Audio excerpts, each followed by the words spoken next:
दरवर्षीप्रमाणे यंदाच्याही वर्षी निलेश लंके प्रतिष्ठानचा 8वा स्नेह मेळावा पुणे जिल्ह्यातील श्री क्षेत्र देहू येथे मोठ्या उत्साहात संपन्न झाला। सर्वप्रथम जगद्गुरू संत तुकाराम महाराज यांचे खासदार निलेश लंके यांसह प्रतिष्ठानच्या सर्व पदाधिकाऱ्यांनी दर्शन घेतलं आणि यानंतर स्नेह मेळाव्याला सुरुवात झाली। या स्नेह मेळाव्याला राज्यभरातून मोठ्या संख्येने निलेश लंके प्रतिष्ठानचे कार्यकर्ते या ठिकाणी उपस्थित होते। निलेश लंके प्रतिष्ठानच्या माध्यमातून आजपर्यंत अनेक सामाजिक उपक्रम राबवले। यामध्ये कोरोनासारख्या भयानक परिस्थितीत निलेश लंके प्रतिष्ठानच्या कार्यकर्त्यांसह खासदार निलेश लंके यांनी आपल्या जीवाची पर्वा न करता कोरोनाशी 2 हात पुढे करत मुकाबला केला आणि अनेकांचे जीवही वाचवले। अनेकांना व्यावसायिक मदत, गोरगरीब अंध अपंग बांधवांना निलेश लंके प्रतिष्ठानच्या माध्यमातून आजपर्यंत मदत केली गेली आहे। या स्नेह मेळाव्यानिमित्त अनौपचारिक गप्पा, अनेकांच्या गाठीभेटी झाल्या। अनेक मान्यवरांचा यावेळी सत्कार करण्यात आला। प्रतिष्ठान हा माझ्या राजकारणाचा उगम आहे। प्रतिष्ठानने माझ्या अडचणीच्या काळात जी साथ दिली ती मी कधीच विसरू शकत नाही, असे खासदार निलेश लंके यांनी यावेळी बोलताना सांगितले। त्याचबरोबर निलेश लंके प्रतिष्ठानच्या आजपर्यंतच्या कामाचा खासदार निलेश लंके यांनी आढावा सादर केला। कार्यक्रम संपल्यानंतर खासदार निलेश लंके यांनी राज्यभरातील निलेश लंके प्रतिष्ठानच्या कार्यकर्त्यांना यावेळी स्वतः जेवण वाढले।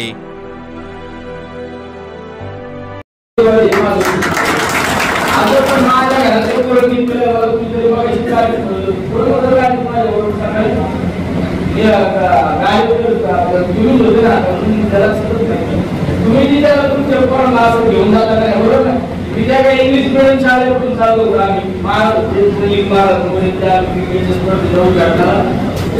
पालक लोक न्यायला आपल्या वेळेस शाळा बरोबर काय म्हणजे आपल्याला हे तुम्ही जाता माझ्या घरातले हे तुम्हाला माहित नाही, माझ्या घरातले हे मला माहित नाही। यापेक्षा गरीबाच्या पोरांना पैशाचं शिक्षण नाही याची काळजी घेतो। आज आपल्या प्रतिष्ठानच्या माध्यमातून बरोबर ना संदीपुया आज आपण प्रतिष्ठानच्या माध्यमातून आपले काही मुलं MBBS नाही काय MBBS नंबर MBBS झाल्यानंतर माझ्याकडे मुली आली म्हणजे मी आता MBBS फर्स्ट क्लास मध्ये पास झाले। मला ऍडमिशन साठी ते छोटे नगर मुलगी होती काय आठवण हा कोणते आडनावाची मुलगी ती मुलगी माझ्याकडे नगरच्या ऑफिसला बसली होती।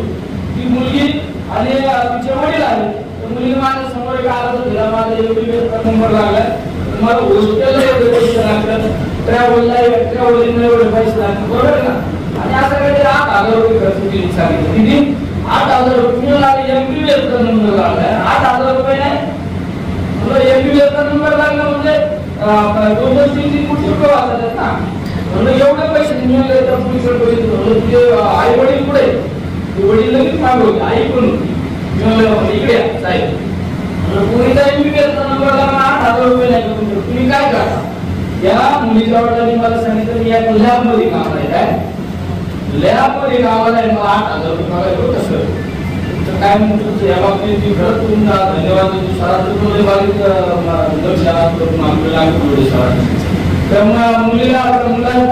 मुलीच्या वडिलांना विचारलं तुम्ही काय करते सांगितलं मी लॅब मध्ये कामाला आहे, मला 8,000 रुपये पगार आहे। माझी ही मुलगी हुशार आहे MBBS चा नंबर लागला, तुझी एक मुलगी ती पण अशी टॉपर आहे पण माझ्या मुलीचा नंबर लागला तर खुशी होती माझी बरं चालतो।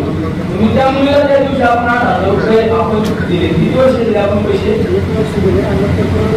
नंतर परत माझ्याकडे आले म्हणजे माझा एक नंबर आला तर मला हे मिस्टर मदत करा। असे अनेक मुलं आहे जे आपल्यासाठी जे उभं करणार आहे ना त्याचं हृदय जे आपल्यासाठी जे चांगलं सांगणार आहे ना परमेश्वराचा आशीर्वाद असतो। पण आपल्याला ती आपण जी पाठवलेली त्या टीमच्या माध्यमातून माझी सगळ्यांना विनंती त्याला फॅटो पण केलेले आहे। आता काय म्हणजे सोयीची ना तुम्हाला काय मदत करता येईल 1000 करा 500 करा काय करायची ती मदत आपण आपल्या अकाउंटला टाकली।